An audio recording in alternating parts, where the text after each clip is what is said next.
everybody that is doing distance learning. I just wanted to give you a little brief description of what you are doing for today, which is Tuesday, October 20th.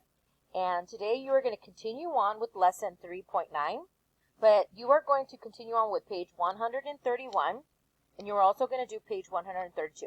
But let's go ahead and talk about page 131 first. So normally during our morning meeting or after our morning meeting and during our math lesson, I would have you watch a math on the spot video, and then we would do our lesson for the day. So I have uploaded a math on the spot video for you to look at as well.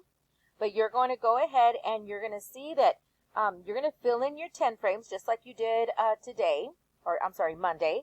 You're going to fill in the 10 frames. So you're going to add, what is 7 plus 8? So here we have 1, 2, 3, 4, 5, 6, 7, 8. We have 8 here, but we're going to fill in 2 more yellow counters to fill in our 10 frame. And the book does it for us here.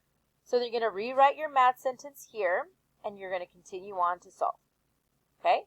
So you're going to do that for numbers 3, 4, and then 5. With number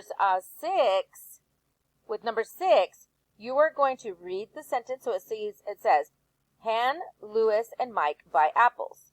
Mike buys 10 red apples and 4 green apples. Louis and Mike buy the same number of apples.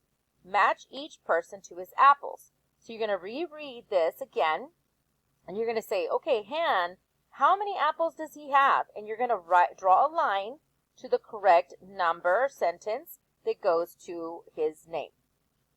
Then you're going to continue on with number 7. You're going to read this sentence, these sentences, and you're going to kind of do the same thing you did up here. So it says, look at exercise 6. Han eats 1 apple. Now he has the same number of apples as Louis and Mike. How many red and green apples could he have? So you will fill in for the red and the green apples. And then for number 8, does the addition show how to make a 10 to add? So choose yes or no. So does this show how to make a 10? Yes or no. Does this show how to make a 10? Yes or no. So what you're going to do is you want to see, okay, so 8 plus 2, does that equal 10? Plus 2 more. So you're using your 10 frames to solve your problem. Now, 6 plus 7, does that equal 10? Or does 6 plus 3 equal 10? So if that does not equal 10, then you're going to select no. What about 5 plus 4? Does that equal 10? Or 4 plus 3, does that equal 10? So one of these number sentences has to equal 10 or create a 10 frame for it to add up to solve for the answer. Okay?